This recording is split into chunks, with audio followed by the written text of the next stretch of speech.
paz do Senhor, irmãos. Tudo bem? Aqui estamos bem, graças a Deus. O Senhor tem cuidado de nós, né? Mais uma semana Ele nos permitiu. Nós podemos dizer até aqui nos ajudou o Senhor, né? E na palavra de Deus, em Provérbios, no capítulo 3, diz assim: Filho meu, não te esqueças dos meus ensinos, e o teu coração guarde os meus mandamentos, porque eles aumentarão os teus dias e te acrescentarão anos de vida e paz. Amém? Então, que nós possamos pedir a Deus que nos ensine a sua palavra, que nos ajude a compreender os seus ensinos, a sua palavra, e que Ele também nos ajude, que o Espírito Santo nos conduza a cada dia para colocar em prática tudo que nós temos aprendido de Deus. E hoje nós vamos aprender um pouco mais da sua santa palavra. Amém? Vamos louvar o Senhor?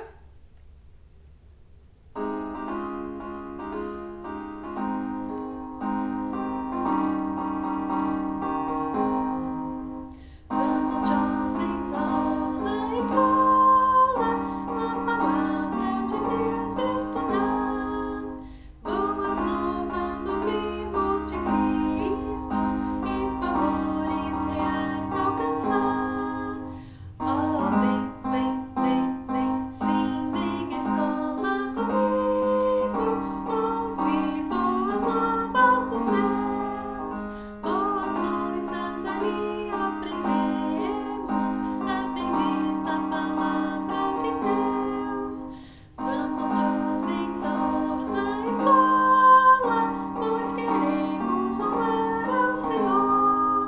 Seus conselhos ouvir com respeito, que se ensinam ali com amor.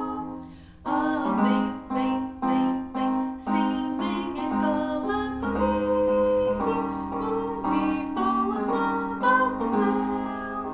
Boas coisas ali aprendemos, da bendita palavra de Deus.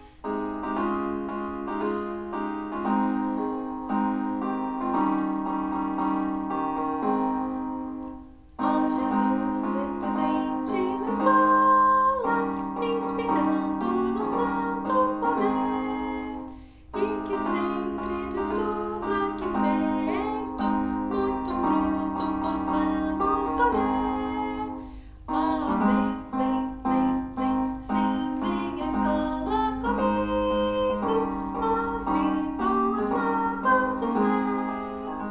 Boas coisas ali aprendemos, da bendita palavra de Deus. Amém? Glória a Deus. Vamos aprender mais da palavra do Senhor.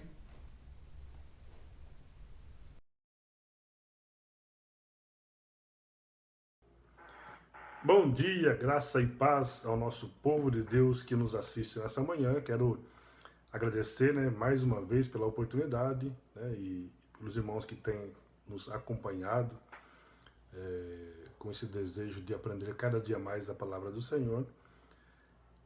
Oramos, estamos continuando orando para que essa pandemia logo se finda e que nós possamos, enfim, nos reunirmos novamente na casa de Deus para lhe poder juntos, aprender mais da palavra do Senhor e também ter aquela comunhão gostosa da qual nós tínhamos, tomar aquele cafezinho gostoso. Então, enquanto isso não acontece, nós estamos nos reunindo através via internet e trazendo em si o ensino da palavra do Senhor. Então, quero convidar você que nesta manhã nos assiste a não só orar, pedir a direção do nosso Senhor, mas também a ler a palavra do Senhor. Já estou com a minha aberta aqui, para que juntos nós possamos aprender aquilo que Deus tem a nos ensinar nesta manhã. Então vamos agradecer a Deus, pedir a Deus a tua orientação e que Deus possa nos iluminar nesta manhã, nos ensinando a tua bendita verdade em nome de Jesus. Vamos lá? Então abaixe sua cabeça, feche seus olhos e juntos vamos interceder um pelos outros, pedindo que Deus nos dê entendimento nesta manhã. Pai, nós te louvamos, te bendizemos, ó Deus, pedindo a Deus que o Senhor já tem cuidado, já tem nos abençoado, ó Deus, mas que esta pandemia, que Deus nos afasta uns dos outros, ó Deus, não em amor, não um Deus em comunhão, porque nós estamos, através desse meio de comunicação, nos unindo, ó Deus amado, mas nós não podemos estar presencialmente, ó Deus, nos abraçando, nos cumprimentando, ó Pai. Então nós pedimos que o Senhor, em breve, Deus, possa nos conceder essa graça, essa bondade, essa alegria, Deus, de poder rever alguns amados irmãos, né, e poder voltá-los a cumprimentá-los, abraçá-los, ó Deus. Então nós pedimos, no nome santo, amado do nosso Senhor e Salvador Jesus, que este mal se finde e que, enfim, nós possamos estar ali unidos novamente. Pedimos, neste instante, Deus, a iluminação do Teu Santo Espírito, que nos dá entendimento, não só nos faz compreender a Tua Palavra, Deus, mas nos faz ser praticante da Tua Palavra. Então nos ajuda, Deus, e que nós possamos, enfim, sempre, Deus, colocar, como o Tiago fala, Deus, colocar em prática tudo aquilo que nós ouvimos na Tua santa e bendita Palavra. Então nos abençoe, guarde-nos, ó Deus, e nos instrui a cada dia, em nome de Jesus. Amém. Então nós estamos estudando o capítulo 9 de Romanos, encerramos na semana passada o capítulo 8, né? O apóstolo Paulo falando alguns assuntos bem interessantes, e agora nós vamos entrar no capítulo 9, o tema principal é o propósito de Deus e sua soberania. Então todo o texto vai tratar sobre o Deus soberano e como ele, para cumprir o seu propósito, vem, né, trabalhando sempre em prol daqueles que amam, daqueles que buscam a Deus, daqueles que aceitam sua promessa. Então, é essa a vontade e querer do nosso Senhor e Salvador Jesus. Então, quero convidar você a abrir Romanos, né, eu já estou com a minha aberta aqui, capítulo 9, nós vamos ler até o verso 18, e aí vamos entender um pouquinho o que Deus fala ao decorrer da sua palavra. 9, versículo 1.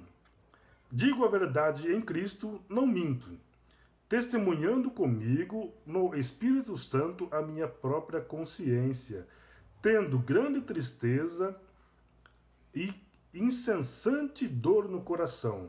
Versículo 3. Porque eu mesmo desejava ser anátema, né? Anátema é maldito, separado de Cristo por amor de meus irmãos, meus compatriotas, segundo a carne. Eles são israelitas, pertencentes à adoção e também à glória, às alianças, às legislações, o culto, às promessas. Deles são os patriarcas e dele descende o Cristo, segundo a carne, o qual é sobre todos, Deus bendito para todos sempre. Amém. Versículo 6. E não pensemos que a palavra de Deus haja falhado, porque nem todos de Israel são de fato israelitas, nem por serem descendentes de Abraão são de fato filhos de Abraão. Mas em Isaque será chamada a tua descendência, isto é, estes filhos de Deus não são propriamente os da carne, mas devem ser considerados como os descendentes dos filhos das promessas, ou da promessa, porque a palavra da promessa é esta: por esse tempo virei e Sara terá um filho. E não somente ela, mas também Rebeca, ao conceber de um só Isaque, nosso pai. E ainda não eram os gêmeos, nascido, nem tinha praticado bem ou mal, para que o propósito de Deus quanto à eleição prevalecesse, não por obras, mas por aqueles que o chama. Já fora dito a ele, o mais velho será servo do mais novo. Como está escrito, amei a Jacó, porém aborreci de Esaú. Lembrando que quando fala-se aqui da eleição, né, fala-se da escolha de Deus, é sempre diante da presciência e bondade de Deus. Versículo 14. Que diremos, pois? A injustiça da parte de Deus? De modo nenhum. Pois ele diz a Moisés: terei misericórdia de quem me aprove ter misericórdia, e compadecer-me-ei de quem me aprove ter compaixão. Assim, pois, não depende de quem quer ou de quem corra, mas de Deus usar a sua misericórdia. Porque a Escritura diz a Faraó: para isto mesmo te levantei, para mostrar em ti o meu poder e para que o meu nome seja anunciado por toda a terra. Logo, tem ele misericórdia de quem quer e também endurece o coração que lhe apraz. Então, é esse o texto do qual nós vamos meditar nessa manhã. Não sei se nós vamos conseguir, né, ler todo, explicar todo esse texto, mas conforme o tempo nos permitir, nós vamos explicar alguns textos. Então, o tema da mensagem é o propósito de Deus e sua soberania. Vou fazer aqui um panorama, né, nos próximos capítulos, só para a gente entender um pouquinho o que Paulo está querendo nos ensinar nesta manhã através, né, dessa carta tão gostosa, né, de ler, um pouco, às vezes, complicado com alguns textos, mas uma carta muito completa, né, que nos mostra como Deus tem cuidado de nós. Então, nos capítulos de 9 a 11, que é o que nós vamos, né, ler e estudar ainda por um bom tempo, Paulo se depara com um grande problema.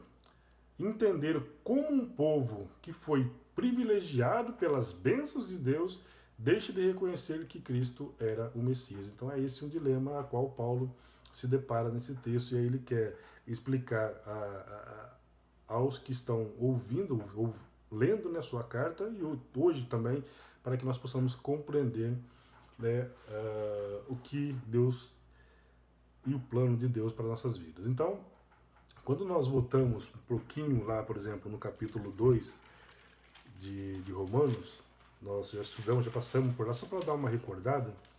Capítulo 2, capítulo 1, versículo 2 de Romanos, ele vai dizer assim: o qual foi por Deus outrora prometido. Quem foi prometido por Deus? Cristo. Então Cristo vem sendo prometido desde lá, né?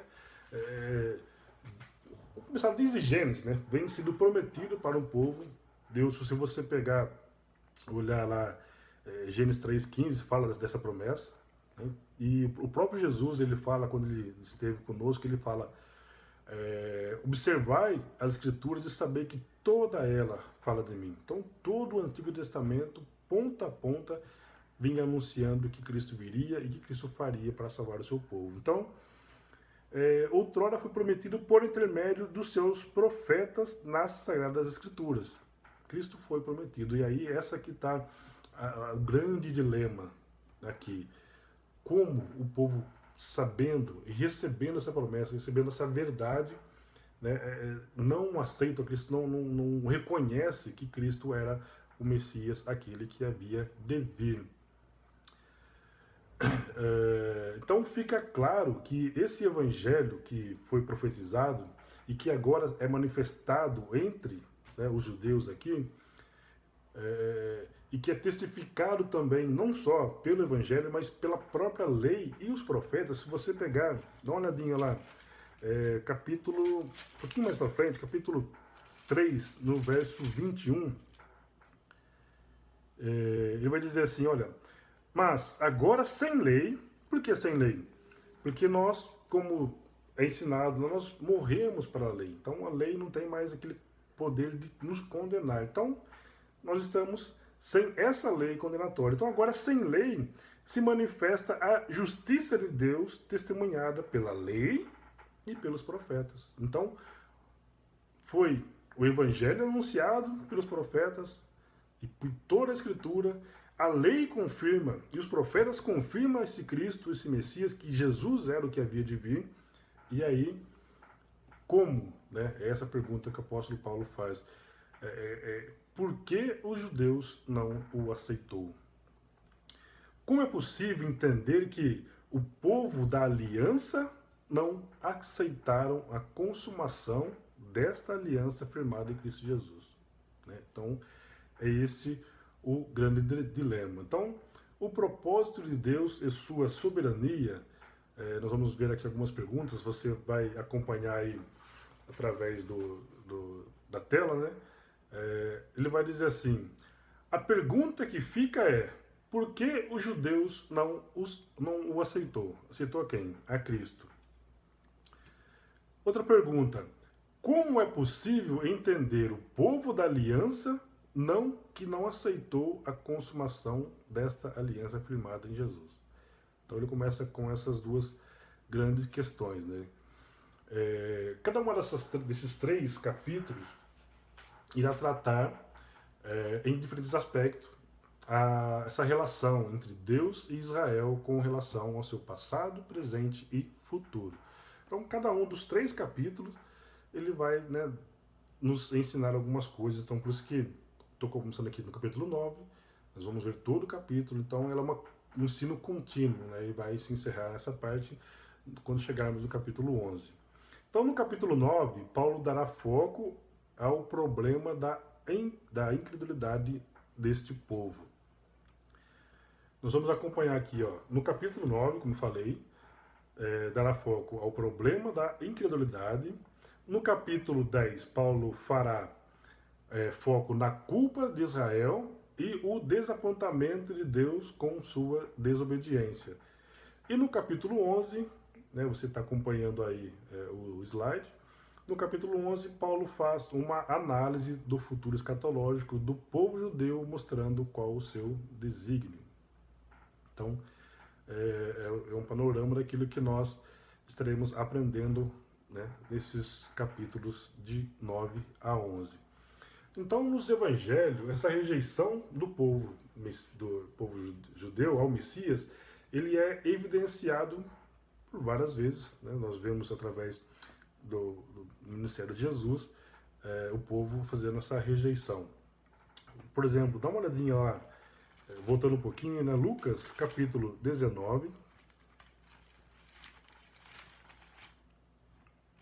Lucas capítulo 19, do verso 41 a 44.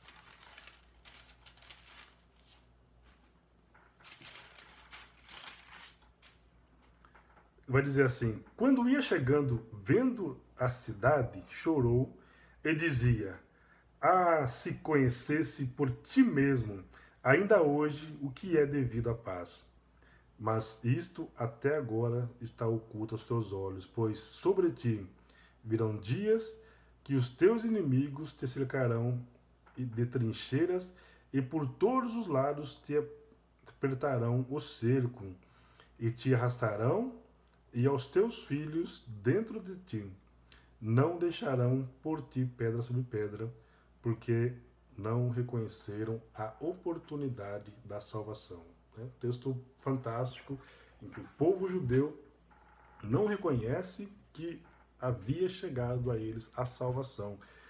E não é diferente dos nossos dias de hoje. Nós vemos hoje que nós anunciamos, nós pregamos o evangelho, nós falamos a respeito os próprios sinais hoje, né? Essa pandemia que nós estamos vivendo hoje anuncia que Cristo está voltando.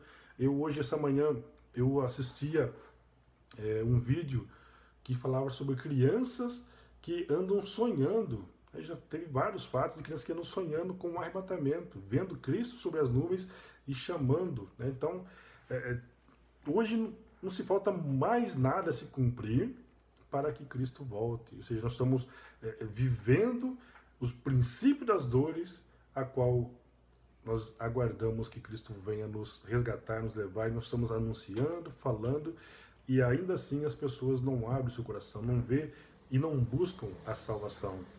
Então, essa é a grande problemática que gera algumas perguntas. Então, vamos lá. Como explicar esse problema da concretização das promessas de Deus a este povo? Então, essa é uma das perguntas que nós veremos. As promessas foram revogadas por causa da rejeição do Messias? Deus se volta para os gentios e abandona o povo da promessa? Então, são algumas das questões que Paulo levanta aqui no capítulo e que faz com que ele resolva, né, essa grande dúvida, essa grande problemática. Eu esqueci ainda, eu tinha um texto ali, ainda falando sobre a rejeição de Cristo. Vamos voltar um pouquinho lá, só para não ficar incompleto, né, esse texto. Mateus capítulo 23,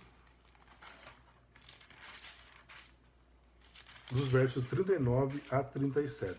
Capítulo 3 de Mateus, 37 a 39. Diz assim: Jerusalém, Jerusalém, que mata os profetas e apedreja os que foram enviados. Quantas vezes quis eu reunir os teus filhos, como a galinha ajunta os seus debaixo das tuas asas, e vós não o quisestes. Eis que a vossa casa vos ficará deserta. Declara-vos, pois, que desde agora já não me vereis, até que venhas a dizer: bendito que vem em nome do Senhor, que nós aguardamos até hoje, né? Quando Cristo virá sobre as nuvens e nos levantará. Então, assim como naquela época já havia rejeição, hoje também há essa rejeição. Ninguém busca a Deus como deveria buscar, mesmo diante dessa pandemia, né? E como falei na semana passada, as pessoas buscam outros recursos, mas não buscam se arrepender dos seus pecados. Então, essas e outras grandes questões são levantadas pelo apóstolo Paulo nesses 3 capítulos, mostrando sua intensa preocupação com o seu povo, né? Nesse caso, no texto aqui, com o povo de Israel. Então, ele fala, nós vamos ver daqui a pouco, né, essa dor que ele tem, que ele sentia, né, por ver um povo rejeitando, né, ao seu Deus, a promessa que havia feito.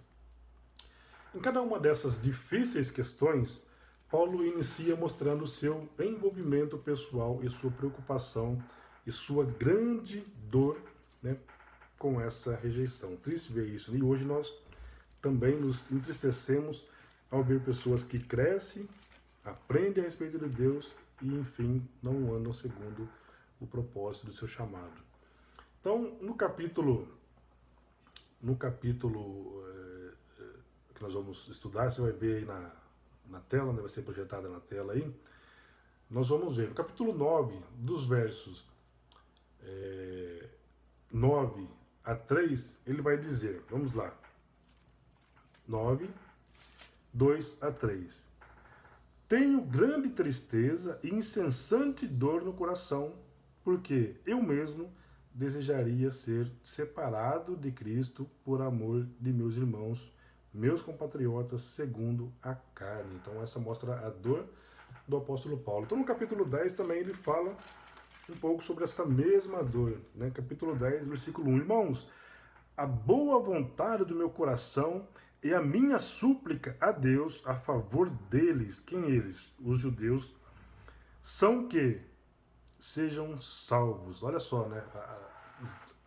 O grande amor de Paulo para com o seu povo, querendo que eles reconheçam a Cristo, reconheçam aquilo que Cristo fez por eles e, enfim, sejam salvos, né? E assim também é o nosso desejo do coração, de nós pregarmos a palavra, fazermos com que as pessoas aprenda, compreenda quem é Cristo e o que Ele fez por nós. Nós falamos para os nossos vizinhos, falamos para os nossos familiares, para os nossos filhos, que Cristo está voltando, que Ele veio para nos salvar e que Ele vai voltar para levar os seus.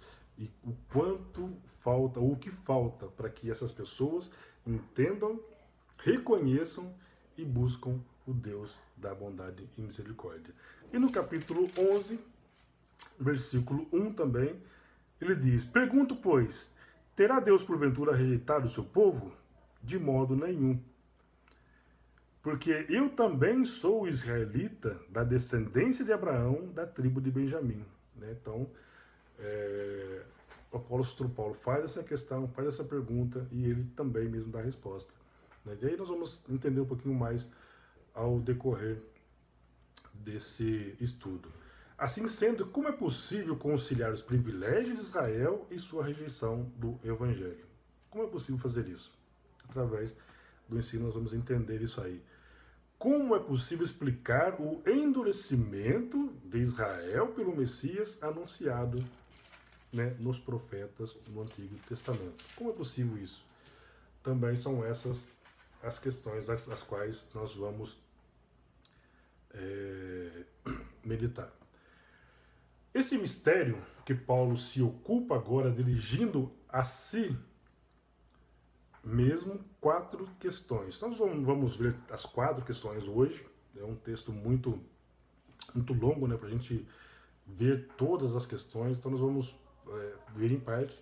Hoje nós vamos ver a primeira pergunta, né, que é: a promessa de Deus falhou? Né? Nós sabemos que Deus, em sua palavra, ele diz, né, eu não sou homem para que minta e nem filho do homem para que não cumpra a sua promessa. Então Deus, tudo aquilo que ele faz, ele cumpre. Aliás, tudo aquilo que ele promete, ele cumpre. Nós, muitas vezes, prometemos coisas a Deus, prometemos coisas, né, aos nossos familiares, amigos, e nós não cumprimos porque somos falhos, seres humanos, mas Deus não. O que ele faz e fala na sua palavra, a aliança que ele faz, ele, né, não deixa de cumprir. Porque ele não é homem e nem filho do homem para que não cumpra aquilo que ele prometeu. Né? Então, como entender isso, então? Um povo que pertencia à promessa, de repente, não Deus falhou, né? Então esse é o grande dilema. Vimos há pouco Paulo demonstrando aqui nos capítulos, né, anteriores, nós já lemos, né, o verso de 1 a 5, a sua tristeza e perplexidade pela atitude de Israel em não aceitar o evangelho, e ele relembra com esse povo como, né, esse povo foi abençoado por Deus, porque de todas as nações que havia naquele tempo, toda a família que havia naquele tempo, foi eles escolhido por Deus, separado por Deus, né, seguido por Deus, né, cuidado por Deus. Deus andou com esse povo por todo o tempo, por todo o deserto, em todos os momentos de suas vidas. Então, como pode esse povo vir a rejeitar a Cristo? Ele faz essa lembrança lá. Vamos lá, ele fala assim: vocês são, primeiro, israelitas, ou seja, pertencendo a um povo, uma nação bendita, escolhida e abençoada. A eles pertencia a adoção, né, que essas são as promessas de Deus. A eles pertencia a glória de Deus. A eles pertenciam a aliança e a eles pertenciam a legislação, ou seja, a lei veio por meio deles, para eles, e para que através dele viesse a nós. A eles pertenciam o culto, né? Ou seja, só eles cultuavam o verdadeiro Deus, único e verdadeiro Deus. A eles pertenciam as promessas de Deus, a eles os patriarcas veio através dele, e aí, enfim, deles descenderam o Cristo segundo a carne. Então, mediante essas grandes verdades, surge esse mistério que leva o apóstolo Paulo a fazer esses questionamentos. Então, como nós estamos vendo a primeira pergunta, a promessa de Deus falhou? Veja quantas bênçãos Deus dá a este povo por sua graça, poder, bênçãos que a nenhum outro povo recebeu diretamente dele, né? Esse povo recebeu diretamente de Deus. E que este mesmo povo, depois de tudo isso, ainda o rejeita a maior bênção de todas, que é Cristo. E isso leva Paulo a indagar, levando esses questionamentos, e que provavelmente ouviam essas mesmas perguntas dos seus discípulos. Por quê? Né? Alguns da nossa família, do nosso povo, não aceitam a Cristo. Né? A promessa de Deus falhou para com eles. Esse não é o povo da promessa a quem Deus prometer abençoar. Então, mediante a essas questões, nós vamos aqui desvendar. Então, Deus não falhou com a sua promessa. Paulo responde isso dizendo: nem mesmo nós, hoje, né, podemos pensar sequer que Deus tenha falhado. Ou seja, isso nem lá atrás, onde ele escreveu essa carta, nem mesmo hoje podemos ter esse pensamento que Deus havia falhado. Então, por isso que é importante você aprender a palavra de Deus, estudar a palavra de Deus para tentar entender o que Deus quer dizer. Né? E, como eu falei, existem textos que são difíceis de serem interpretados, difíceis de serem entendidos, e nem mesmo diante disso nós devemos gerar qualquer dúvida a respeito de que Deus tenha falhado, porque Deus, ele não falha, ele não deixa de cumprir a sua promessa. Essa explicação, né, para esse fato é muito simples, e nós devemos partir da ideia de que existe no âmbito espiritual uma Israel espiritual, da qual pertence todos os que pela fé fazem parte, né, hoje no caso a Igreja de Cristo. Hoje a Igreja de Cristo é essa Israel. Então, no âmbito espiritual, existe a Israel espiritual hoje chamado de Igreja.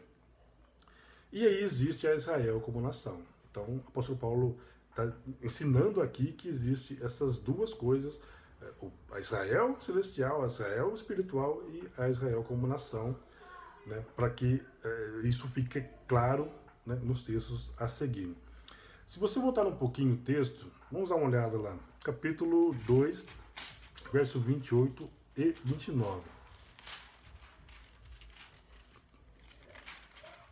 Capítulo 2, versículo 28 e 29 diz assim: porque não é o judeu quem o é apenas exteriormente, nem é a circuncisão a quem somente é na carne. Porém, judeu é aquele que o é interiormente, e a circuncisão é do coração, no espírito, não segundo a letra, cujo louvor não procede dos homens, mas de Deus. Então, esse texto confirma que nem todos que são nascidos em Israel é de fato israelita, né? O pertencente, ele pertence ao povo de Israel na carne, mas se ele não agir com fé, né, crendo na promessa de Deus, ele não pode pertencer a essa Israel celestial, né, essa Israel espiritual. Então, neste capítulo de Romanos 2, 28, que nós lemos, Paulo mostra nesse texto que o ritual externo da circuncisão não fazia dele um verdadeiro judeu, porque para Deus aquele povo era circuncidado no coração, né? E esses que são circuncidados no coração é o que pertence à promessa, à aliança, é aquele que vivia pela fé. Deus sonda os nossos corações, e ele somente ele a quem é de fato, de verdade, ele conhece, sabe todas as coisas. E há aqueles, infelizmente, né, aqueles que vivem apenas uma aparência, ou seja, vive um ritual religioso, né, ou seja, não pertence de fato e de verdade a Deus, né, ou seja, elas vivem, precisam reconhecer, né, que Cristo veio, que Cristo morreu por nós, precisa entender que são pecadores, que precisam se arrepender dos seus pecados, só que muitas vezes não há esse reconhecimento, né? As pessoas continuam indo para a igreja, continuam praticando os seus pecados e não há um arrependimento, né? Não há uma busca de Deus. Então, pertencer a uma igreja somente, né? E nós vimos isso várias vezes, Jesus confrontou com os escribas e fariseus, que eles viviam uma vida de aparência apenas, né? Mas o seu coração não estava, né, firmado nas promessas divinas. E hoje não é diferente. Nós lamentamos, né, entristecemos com pessoas que ouvem do Evangelho, frequentam uma igreja e você não vê mudança de vida, você não vê um hábito, né, de fazer aquilo que Deus determina em sua palavra. Existem aqueles que de fato são, que amam a Cristo, que renuncia tudo aquilo que é, por amor de Cristo, e existe aqueles que infelizmente não fazem isso, né? Ou seja, acha que só por pertencer a uma igreja, ou por ter nascido no berço evangélico, ou por ter descido as águas, né, o batismo das águas, ele tem um símbolo maior do que apenas ser visto pelas pessoas como, né, alguém que foi batizado. Ele acontece algo no âmbito espiritual muito maior, que ele demonstra que de fato aquela pessoa morreu para os pecados, morreu para o mundo e agora vive para fazer a vontade do nosso Senhor. Então ele está dizendo aqui, nem todos os de Israel são de fato de Israel. Jesus também disse isso lá em João, capítulo 8, versículo 39. João, capítulo 8, versículo 39. Ele diz assim, olha, então lhe respondeu, nosso pai é Abraão. Disse-lhe Jesus, se sois filhos de Abraão, praticai as obras de Abraão. Né? Então, se eles declaravam, nós somos, né? E aqui nesse caso eles falam por ser filho de Abraão, mas na carne. E que eles trazendo, se vocês são de fato filhos de Abraão, então mostre isso, né? Viva como Abraão viveu, né? Abraão viveu pela fé. No entanto, ele é chamado pai da fé. Então, se nós nos declaramos ser cristãos, ser um crente convertido, vivamos conforme de fato Cristo viveu. Então, é isso que demonstra, o próprio Cristo fala, né? Que pelos frutos os conhecereis. Então, quer ser conhecido e reconhecido como cristão, viva conforme a tua palavra. É se falar, é fácil? Não é fácil, mas também não é impossível, porque o próprio Cristo fala, se creres em mim, farão as mesmas obras que eu faço e ainda outras maiores fará. E se ele fala isso, sua palavra, isso é verdade e nós podemos, né, fazer isso. Então, existe, segundo o ensino de Paulo aqui, ele faz essa ilustração, né, uma Israel espiritual que é constituída por aqueles que é a semelhança de Abraão e que aceitaram as promessas de Deus pela fé, e ele argumenta isso em dois fatos conhecidos do Antigo Testamento. O primeiro refere-se à família de Abraão. Então ele vai usar esse texto, nós lemos, voltando lá para Romanos, nós lemos, ele usa, né, falando sobre Sara, né, que Sara recebeu a promessa de dar um filho. Né? Então, esse texto, se você quiser abrir depois, a gente não vai ler aqui, ele encontra-se no capítulo 21 de Gênesis, versículo 2. Então, Abraão teve dois filhos, Isaac, com Sara, sua esposa, e Ismael com Agar, uma egípcia serva de Sara. Veja que o texto diz, por Isaac será chamado a tua descendência. Você, né, vê no próprio texto aí de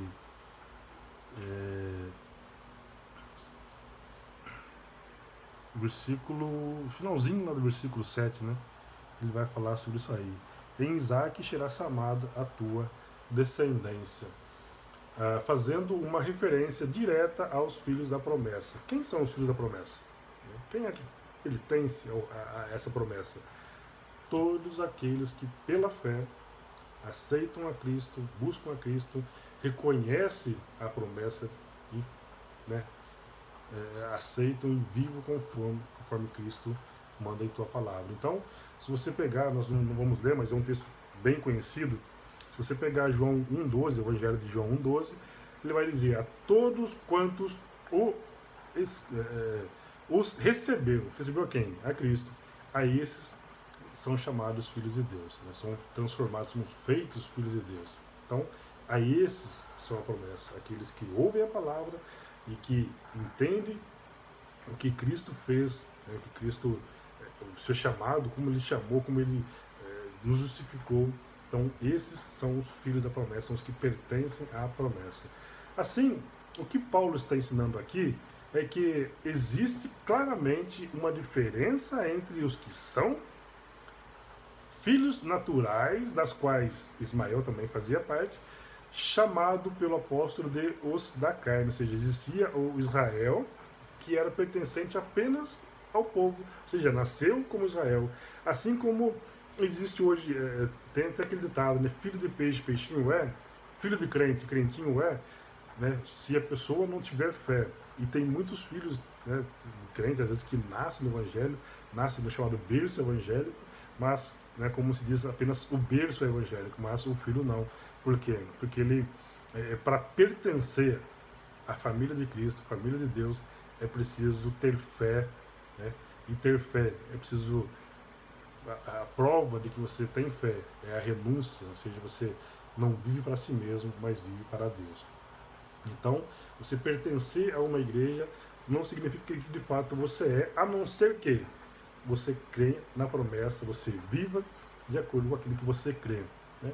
Então, isso que faz diferenciar. Às vezes as pessoas falam assim, como pode, né? Fulano e tal não vai na igreja, não faz isso, não faz aquilo, né?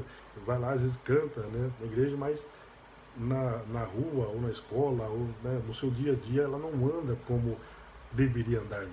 Existe uma ilustração bem interessante que fala do pastor e o fabricante de sabão, né? Então os dois caminhavam conversando, e certamente o pastor estava evangelizando, falando com ele a respeito do evangelho. E aí o fabricante de sabão chega e vê alguém, né, que ele sabia que era um evangélico, sabia que era alguém que se denominava ser cristão, e falava assim, olha, o evangelho que você prega não deve ser muito bom. Ele falou, por quê? Ele falou, tá vendo aquele rapaz lá? Olha o que ele está fazendo. Aquilo não é uma atitude de alguém que pertence a uma igreja. E ele está fazendo aquilo lá, né? Ou seja, se o evangelho funcionasse, se fosse poderoso, por que ele está fazendo aquilo lá? Naquela hora, né, o pastor ele ficou meio sem saber da resposta, ele guardou o silêncio, e aí continuaram caminhando, conversando, e ele insistindo, falando da palavra do Senhor. Mais à frente, o pastor teve a oportunidade, né? Ele viu uma criança toda suja, né? Toda suja, a roupa suja e tal, e não suja porque estava brincando na terra, estava suja. Aí o fabricante de sabão falou, olha, o seu sabão também não deve ser bom. Porque tá vendo aquela criança? Ela tá suja, a sua roupa tá suja, e ela estava andando como se estivesse limpa. Aí o fabricante de sabão falou assim, olha, o sabão funciona para quem usa. Ou seja, a mãe não deve estar usando o meu sabão, porque se estivesse usando, né, aquela roupa estaria limpa, aquela criança estaria limpa. Aí o pastor aproveitou a oportunidade e disse, tá vendo? O evangelho também é assim. Ele funciona para aquele que faz prática dele. Ele funciona para quem faz uso dele. Então, nem todos os que estão na igreja, e digo isso com tristeza no coração, com dor no coração, como o apóstolo Paulo também falava isso do seu povo, muitas pessoas apenas são frequentantes de igreja, pertencentes à igreja, vivem como se fosse um ritual, né? E não vive de fato, de verdade, o cristianismo como devia ser vivido, o evangelho como deve ser vivido, que é renúncia cada dia, né?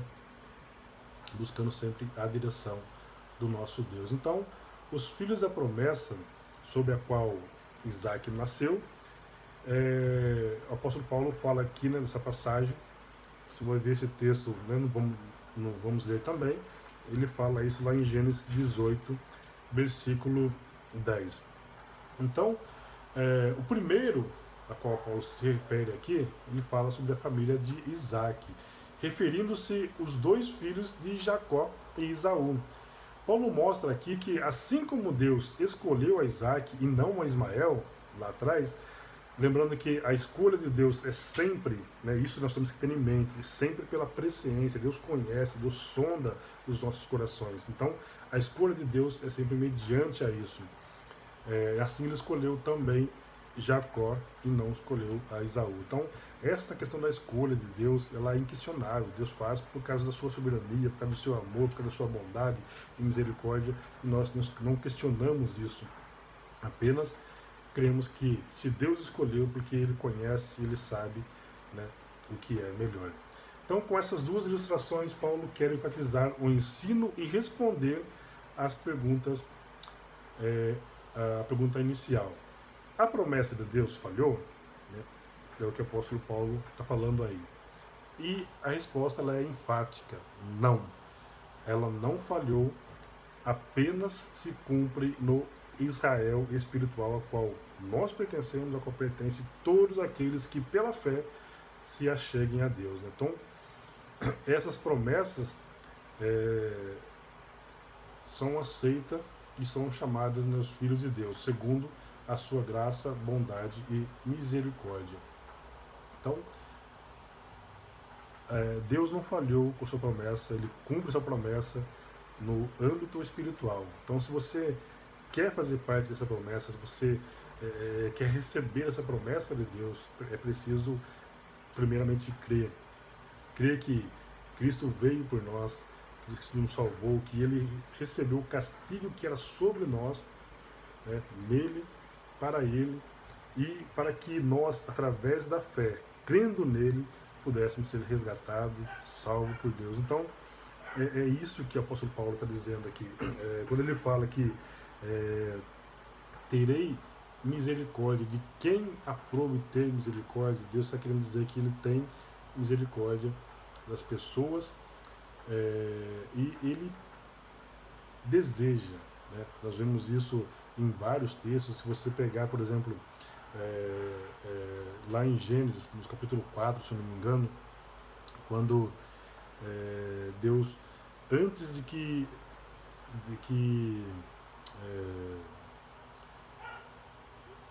Caim, né, cometesse aquela atrocidade com o filho dele, Deus chama Caim, conversa com Caim, né, fala, olha, não é sério que te vá bem, ou seja, se todavia você proceder bem, se fizer aquilo bem, né, não é sério que te vá bem. Vamos dar uma olhadinha, só para a gente concluir. Gênesis, capítulo 4. Então, nós temos essa liberdade, né, de escolher, né, ouvir as promessas de Deus, ouvir o que Deus tem para nos salvar e tomarmos a melhor decisão, que é andar com Cristo e fazer de acordo com a tua palavra. Então, lá a partir do verso 1, aqui ele vai falar, né, os dois quando nasceu, estão lá, versículo 1. Coabitou o homem com Eva e sua mulher, essa concedeu e deu à luz a Caim, então, depois disso, então disse, adquiriu um varão com o auxílio do Senhor. Versículo 2. Depois lhe deu à luz Abel, seu filho. Abel foi pastor de ovelha e Caim lavrador. E aconteceu que, nos fins de um tempo, trouxe Caim do fruto da terra uma oferta ao Senhor. Abel, por sua vez, trouxe a das primícias do seu rebanho e da gordura destes. Agradou o Senhor de Abel e de sua oferta, ao passo que de Caim e de sua oferta não se agradou a Deus. Eirou-se sobremaneira Caim e descaiu-lhe o semblante, né? Ou seja, Abel, quando vai lá, pega o seu primeiro fruto, ele lembra-se do Senhor, fala, nossa, eu preciso agradecer a Deus, porque foi Deus quem me deu isso aí.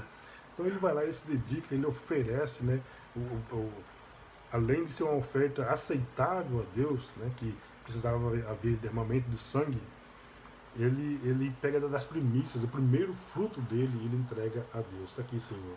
E aí Deus, claro, se agrada, né? Ele lembrou-se de Deus primeiramente. E já Caim, ele fala ao fim dos tempos, ou seja, depois que Caim colheu, desfrutou de tudo que Deus havia dado para ele, aí ele se lembrou de ir lá e ofertar, e ainda faz oferta de maneira que não agrada o coração de Deus.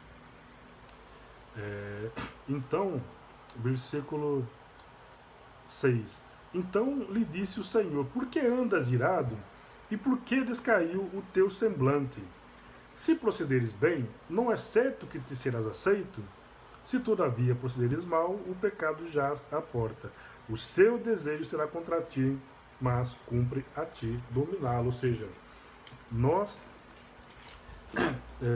por causa do pecado, temos, né, o desejo de, às vezes, não fazer o que é de grado à vontade do Senhor, mas cumpre a nós dominá-lo para fazer aquilo que é o bem. Então, é possível andar segundo os propósitos de Deus? Claro que é. Deus nos dá essa liberdade, nos dá essa força para fazer.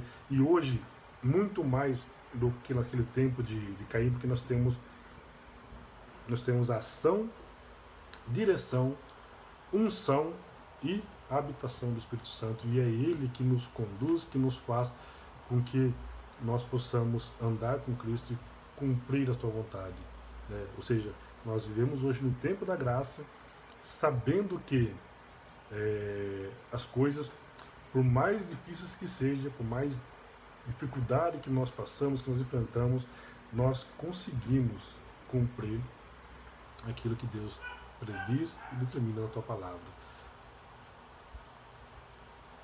Então, é possível andar conforme Deus quer?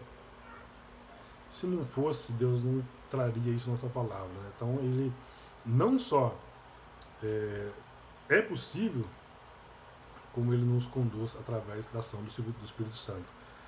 Eu não vou me lembrar agora do texto, mas é um texto que fala que, eu acho que até no livro de Romanos mesmo, não vou lembrar agora, em que ele fala que é Deus quem efetua em nós tanto o querer quanto o efetuar. Então, fazer o bem é Deus quem põe nos nossos corações. E não só fazer, como efetuar. Então, isso é possível. Para isso, eu preciso viver pela fé. Crer que a nós pertence a promessa. Crer que nós somos filhos de Deus. E crer que Ele um dia nos resgatou, um dia nos chamou para a sua maravilhosa luz. E nós somos de Cristo. Né? Nós não pertencemos somente a uma igreja, mas pertencemos a um Deus maior, a uma igreja maior que está acima de todas as coisas, e que o fato de nós nos unirmos em nosso local destinado para louvar e agradecer a Deus, ali é o reflexo da nossa vida com Deus, ou seja, aquilo que eu sou no meu dia a dia, como eu ando com Deus, como eu faço as coisas com Deus, é isso que eu transmito, que eu faço, né, quando eu estou louvando, glorificando a Deus no templo, né, é o reflexo daquilo que eu sou, do meu dia a dia para com Deus. Então, eu sou cristão não apenas na igreja, quando eu estou diante dos irmãos, mas eu tenho que ser no meu lar, né, eu tenho que ser no meu trabalho, na escola, onde quer que eu esteja, eu tenho que deixar claro, porque como eu disse, e próprio Jesus disse em sua palavra, os seus filhos serão reconhecidos através dos frutos. Né? Então nós somos reconhecidos, né, pelos frutos que nós desfrutamos, que nós mostramos. Então as pessoas irão ver as nossas vidas e saberão que nós de fato pertencemos a um povo bendito, separado para anunciar esse Deus de amor, de bondade e de misericordiosa. Então na próxima aula nós vimos a primeira questão, né? São uma série de 4 questionamentos. Nós vimos o primeiro questionamento e na aula seguinte nós veremos qual é a segunda questão. Então, como eu falei, são uma série de 4 perguntas e Paulo vai decorrer aqui explicando alguns desses dilemas. Então, muito obrigado, amados irmãos, pela paciência, né, por ouvir aqui este chamado que vos fala. Quero convidar você mais uma vez a orar comigo e que você tenha também um ótimo domingo, pedindo sempre a Deus para que nós possamos logo estarmos juntos, louvando, glorificando e honrando esse nosso Deus. Não que nós não façamos hoje, né? Nós mesmo separados estamos louvando a Deus, mas, né, que nós possamos voltar para louvar e glorificar o nosso nome. Então, antes de encerrar esse estudo e com uma oração, você tem embaixo, né, um link que dá acesso ao nosso canal via WhatsApp. Então, se você tem alguma dúvida a respeito do texto que está sendo colocado aqui, que nós estamos estudando, ou quer participar, quer dar a sua opinião, né, não deixe de participar, entra lá, né, nesse chat, e faça sua pergunta. Se houve dúvida, se houve alguma coisa que eu falei que não ficou claro aqui, você tem essa chance de participar conosco, né, de fazer sua pergunta, e aí no próximo domingo, eu, havendo alguma pergunta, algum questionamento, eu respondo na medida do possível, para que não fique dúvida, né, a respeito daquilo que Deus ensina em sua palavra. Então, abaixo aqui você vai ver, né, é só clicar lá, você vai entrar no nosso grupo, e ali você vai fazer a sua pergunta, deixar a sua participação, ok? Muito obrigado mais uma vez pela paciência. Vamos orar agradecendo a Deus para nos podermos, né, comer aquele delicioso almoço preparado já para esta manhã. Pai bendito, nós te louvamos, te bendizemos, ó Deus amado, pedindo mais uma vez, agradecendo por esse domingo, pela tua graça, bondade e misericórdia, Deus, e mais uma vez pedindo que, pela unção, Deus, do Teu Santo Espírito, possamos compreender a Tua bendita e eterna palavra. Muito obrigado, Deus, por esse ensino, obrigado pela Tua bendita palavra e pela capacitação que o Senhor tem dado a esse Teu servo de poder, Deus, falar da Tua bendita e eterna palavra. É o que nós oramos e agradecemos por Jesus. Amém, Senhor.